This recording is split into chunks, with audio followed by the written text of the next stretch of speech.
Assalamualaikum warahmatullahi wabarakatuh. Kali ini kita akan membahas seputar 10 fatwa MUI yang baru-baru ini dikeluarkan untuk mengantisipasi penyebaran wabah virus corona. Nah, berikut adalah 10 poin tersebut. Yang pertama, setiap orang wajib berikhtiar menjaga kesehatan dan menjauhi setiap hal yang dapat menyebabkannya terpapar penyakit. Karena hal itu merupakan bagian dari menjaga tujuan pokok beragama atau yang biasa disebut dengan ad-daruriyat al-khams. Nah, mengenai ad-daruriyatul al-khams ini merupakan 5 kebutuhan penting yang harus dijaga oleh kaum muslimin. Salah satunya adalah hifzun nafsi atau menjaga jiwa. Kemudian ada poin kedua, yaitu orang yang telah terpapar virus corona. Ini poin kedua khusus untuk orang-orang yang sudah terpapar virus corona.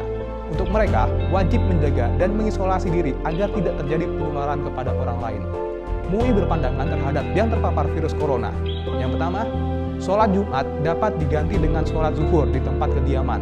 Karena sholat Jumat merupakan ibadah wajib yang melibatkan banyak orang sehingga berpeluang terjadinya penularan virus secara massal. Tidak hanya sholat Jumat saja, ada poin selanjutnya, baginya haram melakukan aktivitas ibadah sunnah yang membuka peluang terjadinya penularan. Seperti jemaah sholat 5 waktu atau rawatib, sholat tarawih, dan id yang dilakukan di masjid atau tempat umum lainnya, serta menghadiri pengajian umum dan tablik akbar. Dasar penetapan fatwa ini sangat jelas. Bahkan dalam kondisi hujan badai yang mengancam kesehatan saja, seorang muazin memperbolehkan umat muslim untuk mengganti sholat Jumat menjadi sholat zuhur di rumah masing-masing. Dalam kasus lain, orang yang sedang dalam perjalanan jauh atau safar juga dibolehkan mengganti sholat Jumat menjadi sholat zuhur. Apalagi jika seseorang sedang terkena wabah virus yang sangat membahayakan keselamatan nyawa dirinya juga orang lain. Jadi sangat jelas dasar hukumnya, bukan? Poin ketiga, orang yang sehat yang belum diketahui atau diyakini tidak terpapar COVID-19. Nah, ini khusus kita-kita yang kondisinya sedang sehat atau belum tahu sudah kena virus corona atau belum. Nah, berikut adalah fatwanya. Bila berada di suatu kawasan yang potensi penularannya tinggi atau sangat tinggi, maka ia boleh meninggalkan sholat Jumat dan menggantinya dengan sholat zuhur di tempat kediaman, serta meninggalkan jamaah sholat 5 waktu atau rawatib, tarawih, dan id di masjid atau tempat umum lainnya. Nah, ini sangat jelas sekali karena sesuai dengan hadis riwayat Bukhari yang berbunyi, "Idza maridul ba'du aw safar kutiba lahu mithlu ma kana ya'malu muqiman shahihan." Artinya, jika seseorang hamba yang sakit atau melakukan safar, maka dicatat baginya pahala sebagaimana kebiasaan dia ketika mukim dan ketika sehat. Nah, ini bisa dikontekstualisasikan untuk penyebaran wabah ini. Jika kita dalam keadaan sehat, lalu kita takut nyawa kita terancam, kita lebih baik menghindari hal-hal yang membuat kita tertular. Apalagi kita berada dalam suatu wilayah di mana rentan sekali terpapar virus corona. Poin selanjutnya, bila ia berada di suatu kawasan yang potensi penularannya rendah, berdasarkan ketetapan pihak yang berwenang, maka ia tetap wajib menjalankan kewajiban ibadah sebagaimana biasa dan wajib menjaga diri agar tidak terpapar virus corona. Nah, bagaimana cara kita mengetahui kita ada di wilayah mana, kita wilayah aman atau tidak? Maka lebih baik kita update informasi apakah wilayah kita sudah terpapar virus corona atau rentan penularan virus corona atau tidak. Selanjutnya poin keempat, dalam kondisi penyebaran COVID-19 tidak terkendali yang mengancam jiwa.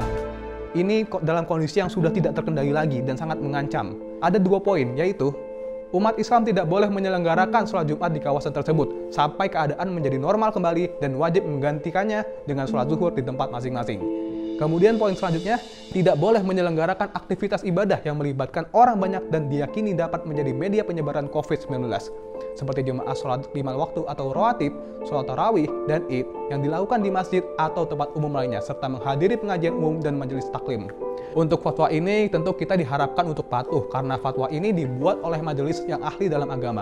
Kadang kita suka aneh. Masalah ekonomi kita ngikut ke ekonom, masalah kesehatan kita ngikut ke pakar kesehatan. Tapi giliran masalah agama setiap orang merasa pandai berfatwa.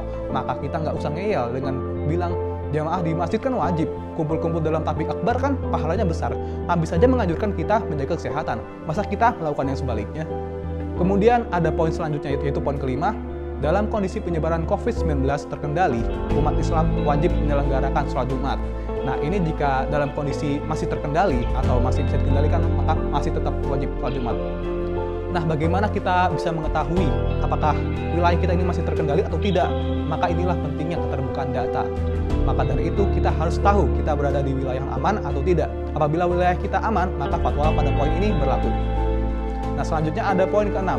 Nah, dalam mengurus jenazah yang sudah terpapar COVID-19 atau dalam artian orang yang meninggal karena terpapar COVID-19, maka ada tata caranya. Yang pertama, dalam memandikan dan mengkafani harus dilakukan secara protokol medis dan dilakukan oleh pihak yang berwenang dengan tetap memperhatikan ketentuan syariat.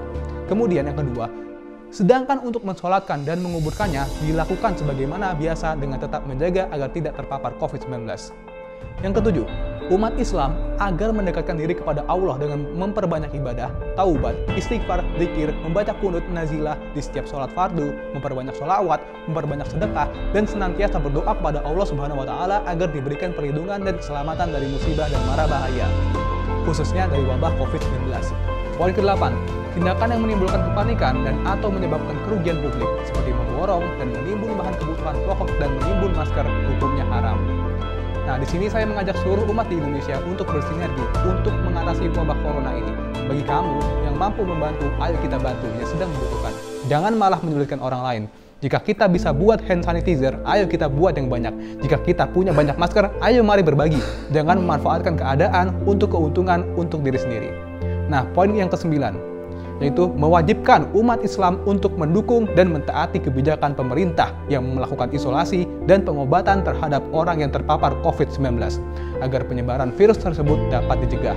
Kemudian poin terakhir, masyarakat diharapkan menerima kembali orang yang dinyatakan negatif dan atau dinyatakan sembuh. Sekian, wassalamualaikum warahmatullahi wabarakatuh.